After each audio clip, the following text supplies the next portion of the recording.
Yeah, no, do you're welcome.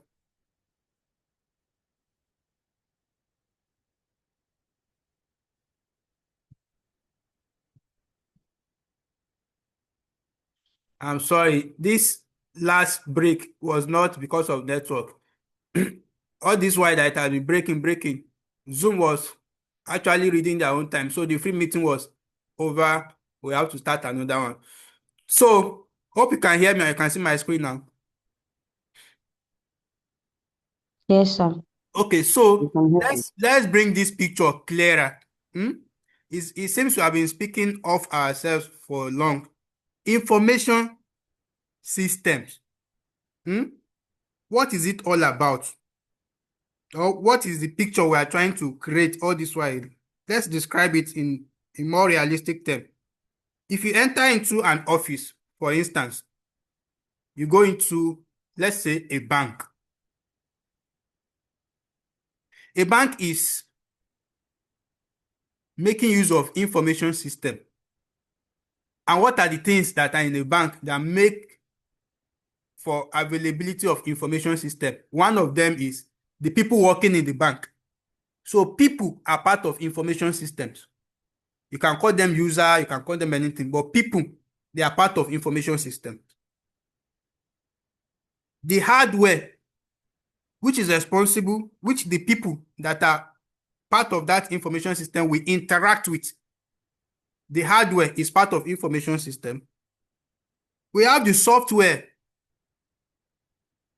You see, the interfaces, according to our own manual here, the manual use interfaces, which is for the hardware. You know, I said something under structure, that the structure is basically dealing with the hardware part of information system. So all this non-digital world, keyboard, speakers, and the rest of them under structure is talking about the hardware component. We have the software, which is the application that you are using for whether data collection or data processing, data storage, data dissemination.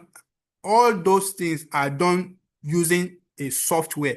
The software might be an application software or any software, but they are done through the use of software. The people are the ones that will use the hardware to control the software in order to get, okay, let me say this, maybe it will become clearer. People will use the hardware which they can interact with, like using the keyboard to communicate with the CPU and getting result on screen. So people will communicate with the hardware through software. The hardware that they are communicating, what they're actually doing is processing things on the software. What the software can offer, that application they're using, what the features of that application can only be controlled through hardware. But that application itself is a software. You can't touch the application if you're working with Photoshop now on your system, you can't actually touch the Photoshop itself. But through hardware like keyboard, your mouse, and everything, you can design things with Photoshop. So the Photoshop becomes the software. The hardware component is the one you are using to interact with the software. You as a user, you use the hardware to interact with the software. What are you doing? Processing data. So through the use of hardware by the people component communicating with the software, the processing of data is ongoing. But all of these have procedures and rules and steps that you must follow in order to work effectively. That is information systems.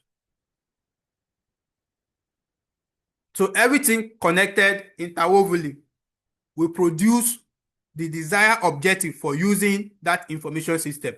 So like in a bank now, you will be using a software that deals with calculation or transaction. That software is part of the component where we talk about. Now, okay, let's go deeper using channels and network.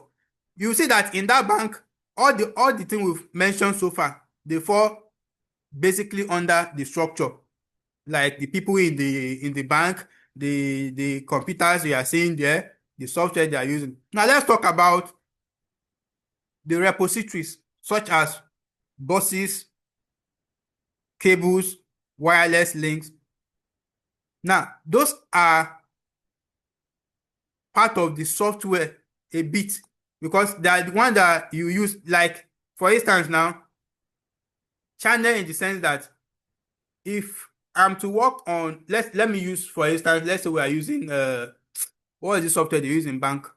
Okay, let me use the one we are common somehow use. Let me use Excel, for instance. I want to work on Excel.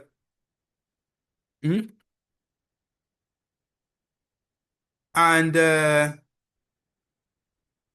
my work, I will definitely save my work on something, or any application you are using. Naturally, you need to save your progress or save your work on something. Now, that thing you are saving your work on may be physical, like having an external disk or a memory card or anything that you want to save your destiny. Or it may be something inbuilt, like your internal memory, like the RAM and ROM, which are used for, like the RAM now, or your cache memory, which is your progressive memory action, the action that is ongoing currently. That one will save it. It saves, for instance, if you check your browser cache memory, you will see that we have all of the histories of the things you've done. If you clear that cache memory, if you want to visit a site you have been visiting before, there will be no more suggestions for you, because you've cleared the cache memory. No more suggestion. When it is still there, because it has been saving your data progress as you are visiting the site, doing one or two things, everything you are doing is being saved on that cache memory. So anytime you need to go back to that site to do something, because of the channels through which you have followed before, there is a progressive saving of your activities on the cache memory. So the cache memory can quickly suggest what you are likely trying to do even before you finish saying your mind on a particular site. So we have channels, which are repository, and then the network. Of course, when you go to a bank, there will definitely be a network they are using. Most banks use their own local area network. They have their own server that serves them in the bank there. So all those servers, the cable connections between the CCTV, and, for instance, now let's see channels as this also. In a bank, it's not only a computer that you have that serves as information system. You have CCTV, you have some other things like uh the screen that no, there are some banks that have some TVs there that shows you current exchange rate and all those stuff. All of those things, there are channels through which what the bank wants to do, through which they achieve those things that they want to do. So we have several channels there. It's not only the computer that the cashier there is facing that they are working on.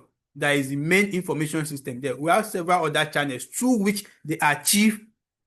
They have their mobile app.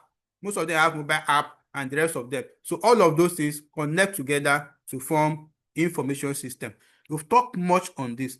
Now, the most common view of an information system is one of input, output, input, processing, and output. Of course, we know this basically in computer. Everything we are doing that has to do with operation is all on accepting something, or sourcing for data, processing the data, and then, of course, giving out information, which is the output. Now, out of the history of information systems. History of information system. Now, the study of information systems originated as a subdiscipline of computer science in an attempt to understand and rationalize the management of technology within organizations. Of course, I know we should know that we have several technologies available for use for organizations like businesses and parastatals. If, in fact, in this current world, how much money you have is depending on how much technology you enjoy. So we have a lot of technology, but each of those technology also needs management. They need management. So in a bid to have a standard body that will be responsible for the management of information within organization, that is what led to the creation of information systems. It has matured into a major field of management that is increasingly being emphasized as an important area of research in management studies and is taught in all major universities and business schools in the world. But Langenfrost introduced the concept of information systems. This name is worth bearing in mind in case you are asked who introduced the concept of information system at the Third International Conference on Information Processing and Computer Science in New York in 1960. In fact, this whole statement is very rich. More than 5 questions can come out of this place. They may decide to ask you the name of the man, which is Butch Langenfrost, or the name of the conference, which is International Conference on Information Processing and Computer Science, or the name of the city or country, which is New York, and of course, they may decide to ask you the date, or sorry, the year, which is 1965. So this statement is very important. Let's keep it in mind. Questions come from things like this. The man who introduced information system is called Bush Langenfrost, and he did that in a conference on information processing that took place in 1965, as far back as 1965 in New York. Now, information technology is a very important, malleable resource available to executive. Many companies have created a position of Chief Information Officer, CIO,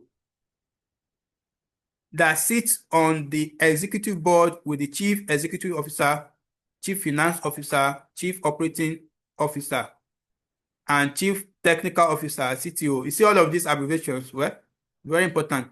Of course, we should know these abbreviations by default as information technologists, because these are people we deal with in the organization. Your certificate now will present you in front of boards of directors and people like this, because you serve as a manager of their information system. That is why you are information technologist. All you are here to study is systems of information or technologies of information. So the CTO may also serve as CIO. And who is the CTO? Chief Technical Officer, and vice versa. Now, the Chief Information Security Officer, that is the CISO or CISO, which focuses on information security within an organization, normally report to the Chief Information Officer. So which means the CISO is under the CIO. When you talk of hierarchy, the highest hierarchy for information technologist is the Chief Information Officer. Okay, now types of information systems. We've talked about the meaning of information system, the description under 3 broad descriptions, which we have the structure, the channels, and what's the last one? The network. We've talked about the history. I'm just revising a bit. We've talked about the history. Now we are going to types of information system. But before we go there, I would like us to refresh our brain on the meaning of what we are doing tonight. What is the meaning of information systems? The meaning of information systems, according to what we've gone through in the material so far. What does it mean? That was the first thing we treated. Information system. Information system refers to the information technology that are used by people for organizational and individual purposes. You got it. You have the idea, and I'm so happy. Just that your definition needs a bit modification. It is not used by people for individual organization purpose. It is used by individual or organization for achieving specified objective, which means this particular technology we are buying tomorrow in this our company, this is why we want to buy it. We can't just go and buy a technology that we are not going to need, like a bank going to buy student management system technology. What do they want to use it for?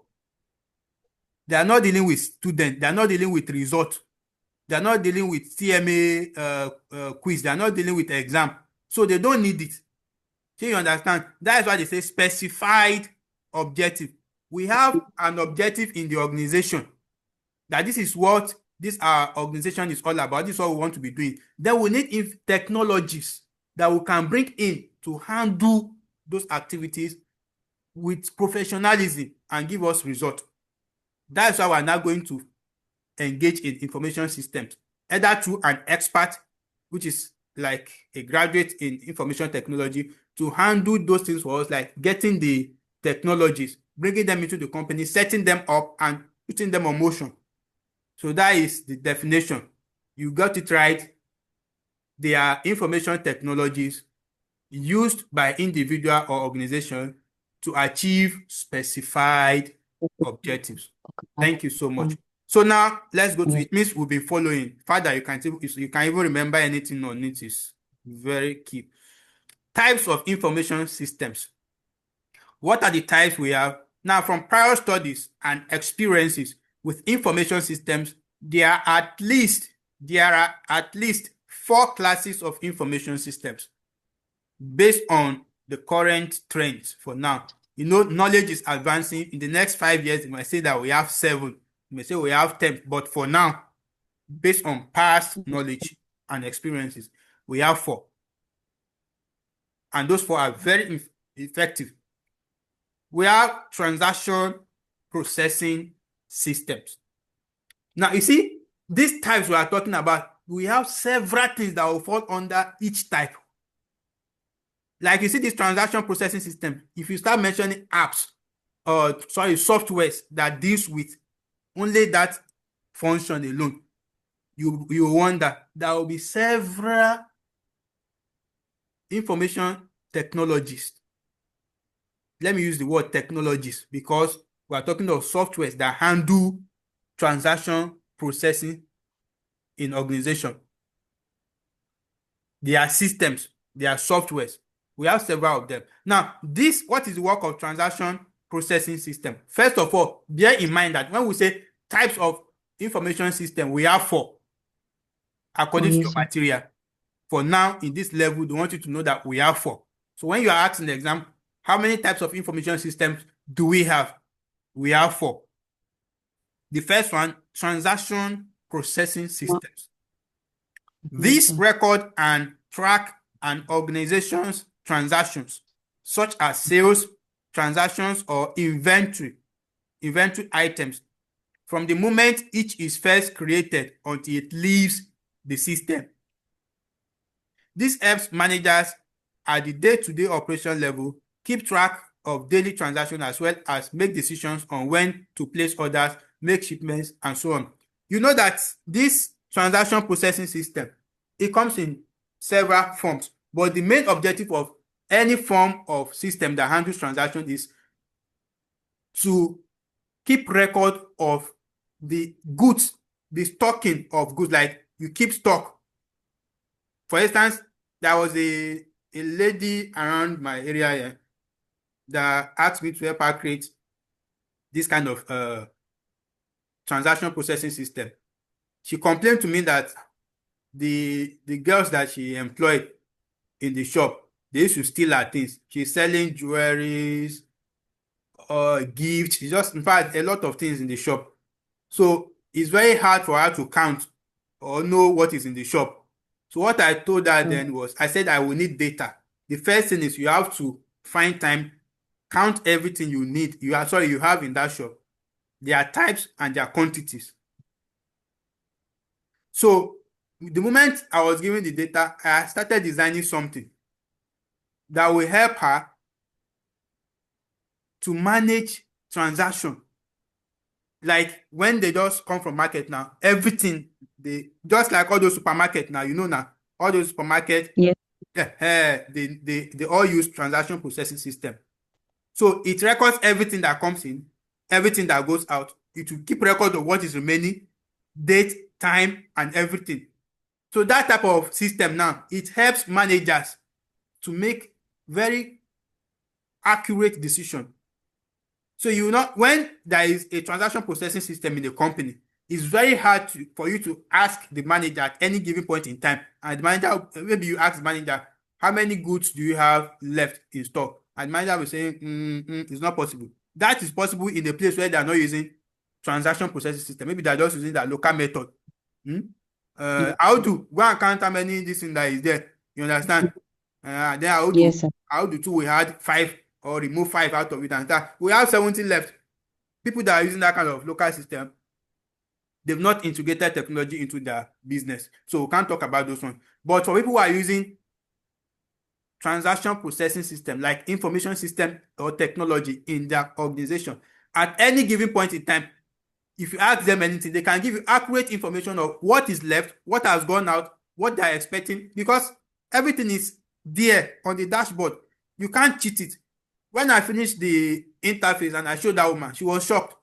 She was like, wow, that is the thing. You keep record it. In fact, it will even give you an analysis. I added so many things to Yes, that her application. It will do analysis, daily sales, how much they've sold, the week that they sold more, the week they sold less, even giving them suggestions of what is possible or a possible cause of downfall in maybe what do you call it now, in the rate at which people buy, or so and so on and so forth. the- So that is transaction processing system. That is the work.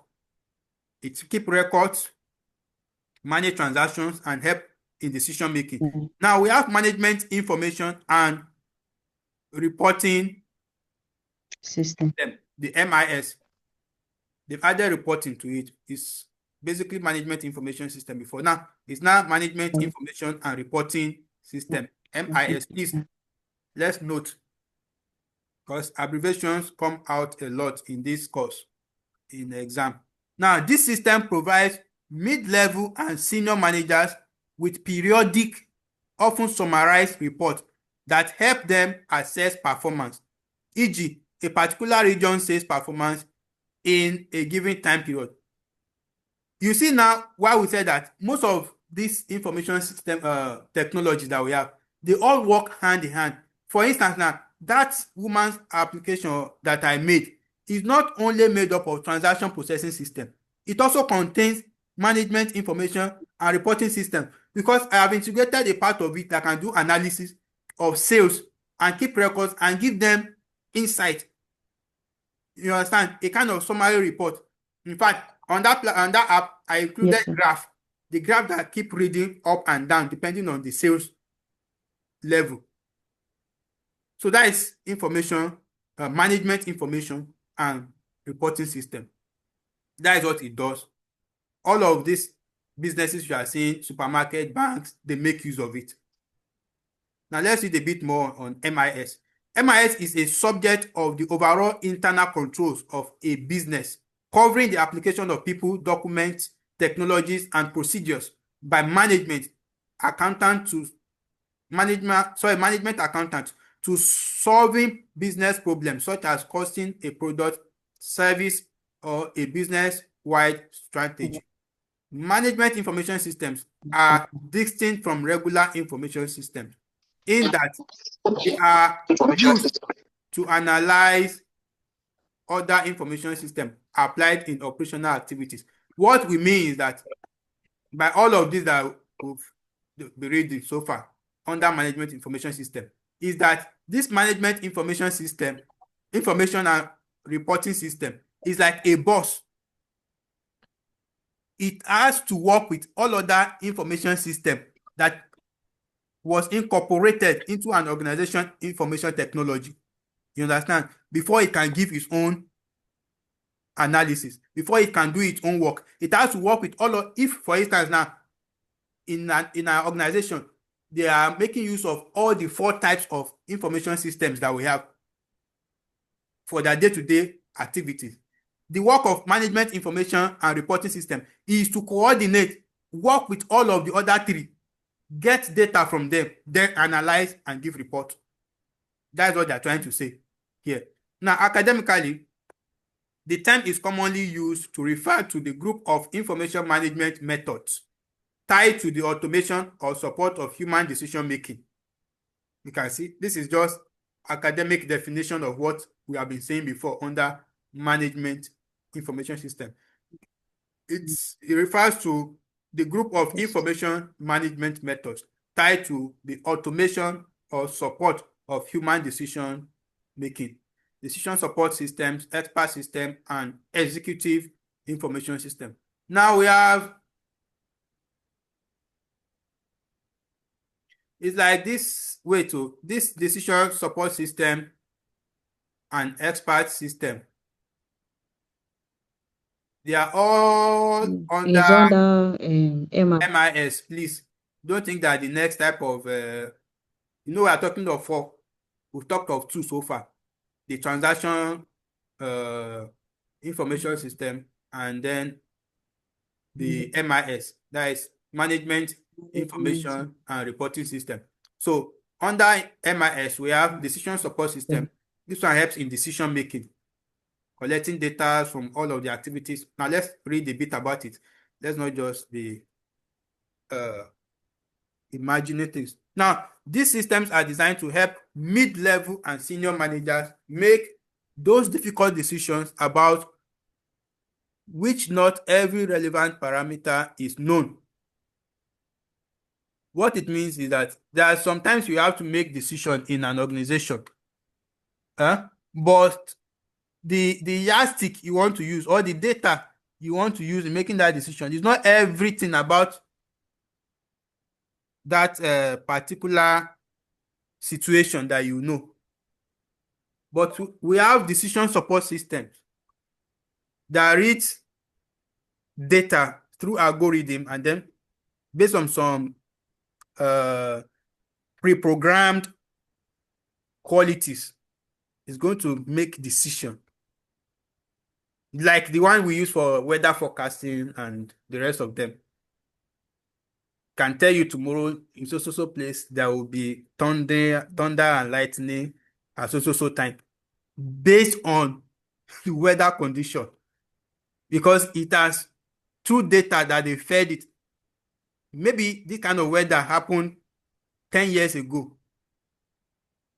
You understand? But it has the data already. It knows that when the weather is like this, with this exact humidity and everything, this is likely going to happen, or this is what will happen based on, because that one, it has a lot of data that they fed it with. It has read through so many data, circumstances, situation, possibilities, realms, and the rest of them, and knows using those information, it can judge this is what will happen. It's not magic. It's just availability of information. Now, a decision on whether or not to introduce a particular brand new product into an organization's product line is an example of a semi-structured decision. Another example is the decision on whether or not to open a branch in a foreign country. Some of the parameters that go into the making of these decisions are known. The value of decision support system, DSS, decision support system, DSS, is in its ability to permit what if analysis. E.g., what if interest rates rose by 2%? What if our main competitor lowered its price by 5%? What if import tariffs are imposed and increased in the foreign country? So while you are thinking of making a decision, this decision support system is to support what you want to, that decision you're about to make is going to give you support based on some questions that falls under the what if.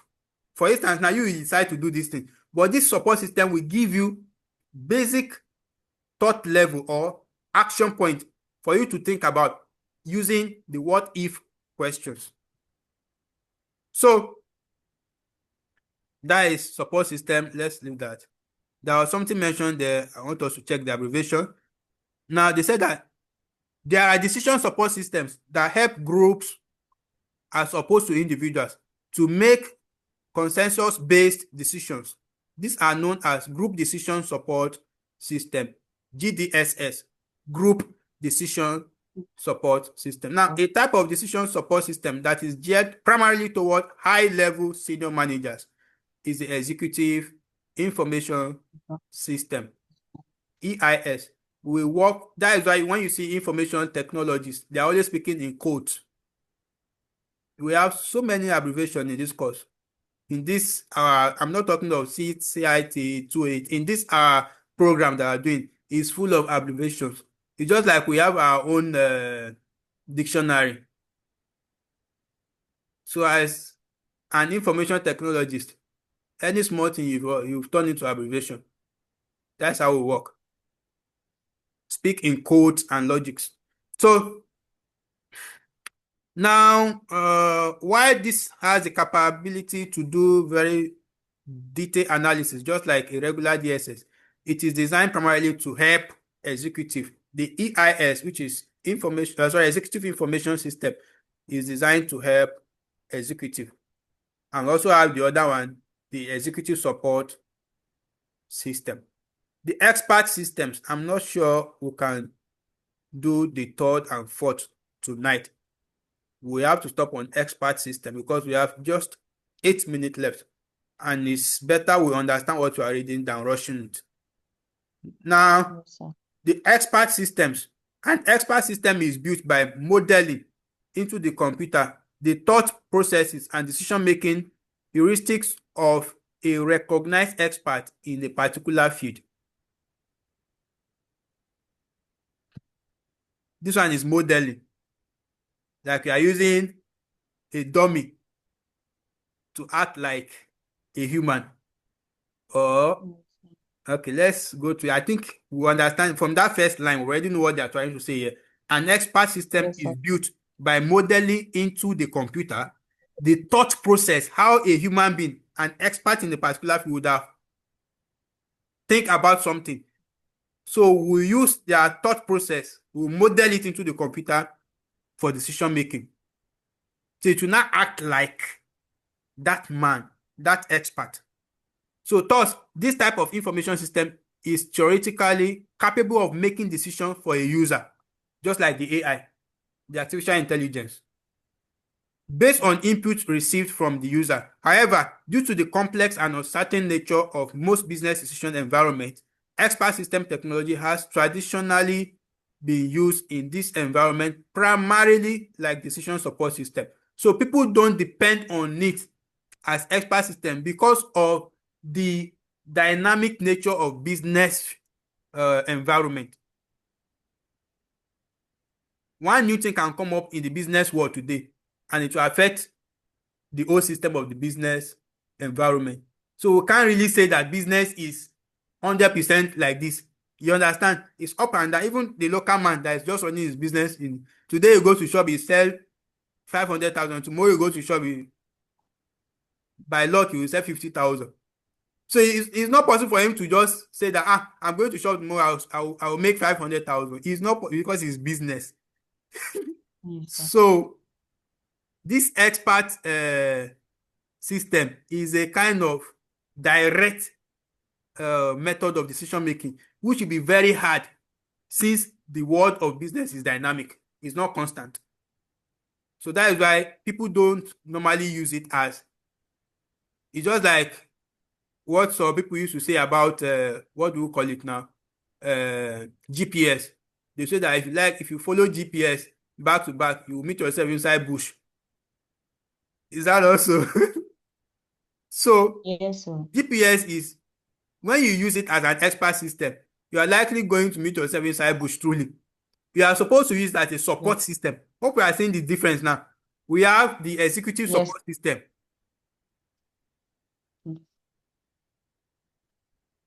which is decision support system. It helps in making decision, but it will only support what you already decide to do. It will think of things that surrounds that your decision, information that are available, that are linked to that your decision, and give you a suggestion. But expert system is not trained to give suggestion. It's trained to tell you that this is what will happen. But business is not like that. So it's very hard for us to completely embrace it because of the dynamic nature of business world. So that's what we are trying to say. So that is to help a human decision maker arrive at a reasonable decision rather than to actually make the decision for the user. So we find it hard to embrace it because the world of business is dynamic. So far, so good tonight. We've talked about the definition of information systems. We've talked about the yardstick in which we can describe information system, describing it through structure, channels, and network. We've talked about the types. We have 4 types. We've discussed just 2 tonight. And under the second one, we've discussed about 2 types of that second type of information system. What are the 2 that we've discussed tonight? Let's see if we are here as we're about to round up. What are the 2 information systems we've discussed tonight? The two we talked about was CPS and MIS. Yes, the TPS, the MIS, that is transaction processing systems Transaction and Processing management information and reporting systems. System. But under management information and reporting systems, we'll talk about 2 types: decision support system and expert system. Okay. Decision support system, that is DSS, and expert systems. And we'll talk about the history when we talk about a man. What was that name again? That is name, sir. Bogart in 1965 at New York, the computer Yes, conference. 1965, New York. I remember that New York. 1965 New York. But you see that man's Mm. name. Let me look at it again because I'm almost forgetting myself. History. You're Okay. almost there. You don't pass them. Go up. Okay, look at it here. Okay, Budge Lajinfos. But Okay. yeah. In an international conference, 1965 in New York. All right. I think we've gotten a lot tonight. So if anything should come out of this, and I'm very sure they will set question on it, the only thing we need to sit back and study on our own very well is the full meaning of most of this abbreviation. Those ones will not be a problem. I have my own something question here that we can use to check that. I'm working on exam focus for this course tonight. I started some minute back. Under that module 1, we have questions they normally set from it. Like in the past questions, there are questions like, what is the full meaning of MIS? You see? Information. Management information system. We have another question that said, expert system does not permit dash. It does not permit executive queries. That is how we say they cannot totally use it. People are not using it again because it gives you its own decision that this is what you should do. And business world is not like that. So people no longer use it as expert system. They use it as support system to buttress their own decision making. So, but the app itself does not support executive queries. Like you query that, no, this is not what it is happening now. You can't query it. It's an expert system. So another question from that place we've read tonight said, expert system can make decision. Yes, no, partially. Expert system can make decision. Yes, it can make decision. Why is this answer showing partially? It can actually make decision, even though decision is not. I don't go with all of the above. I think yes is the answer. Yes, that's because it's the own decision to follow. I think yes is the answer, not all of the above. Okay, it's true. Look at another question. And we have less than 1 minute. Let's see the other question. I think the other question said that the study of that system originated as a subdiscipline. Okay, subdiscipline, that is information system.